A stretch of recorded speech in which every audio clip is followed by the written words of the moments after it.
When we started working on World in Conflict, there were really no console considerations or even plans or anything like that. But since the World in Conflict really is like a continuation of the Ground Control series, which were RTS games that had no base building and they had no resource gathering, and they were all very action focused, and the camera was all free, you know, looking at the horizon and not down into the ground. So those things were really, really helpful and makes the concept very, very suitable for, you know, moving over to consoles.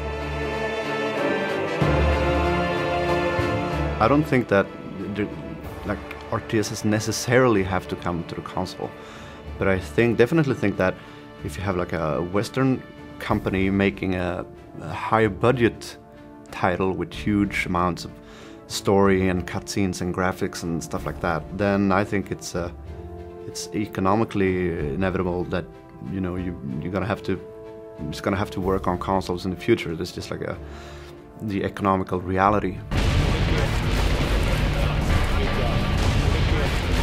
Controls is the make or break for RTS games or strategy games in general on console, especially the real-time ones. We do have that same look directly at a unit to interact with it, kind of viewport selection, the way that all or most other RTS adaptations on consoles have.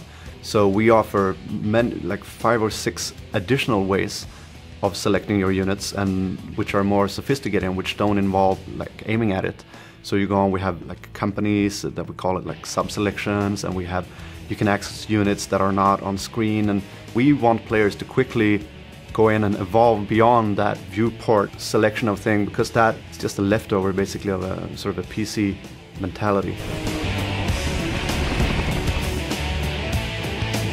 The Soviet Assault part of the name is not just taken out of thin air. It's actually it indicates the biggest new part of the game, because we're actually adding a sort of a Soviet point of view to the single-player campaign. We get to follow some Soviet characters, and there's some new Soviet missions and story and what have you. Говорят, нашу роту отправят домой одной из первых. Так что ждать осталось недолго. Всего-то несколько месяцев. The multiplayer part of World in Conflict is transferred pretty much verbatim over to the consoles. There's some slight different takes, like for instance in multiplayer we have something called the War Room. As people play games online, we sort of tally up how all the matches have ended up in terms of did the NATO-US side win or did the Soviet side win. And we have this big bar that's going back and forth in terms of wins. So you can go in and say, on this map I want to turn around and I want to play it on this map as this faction.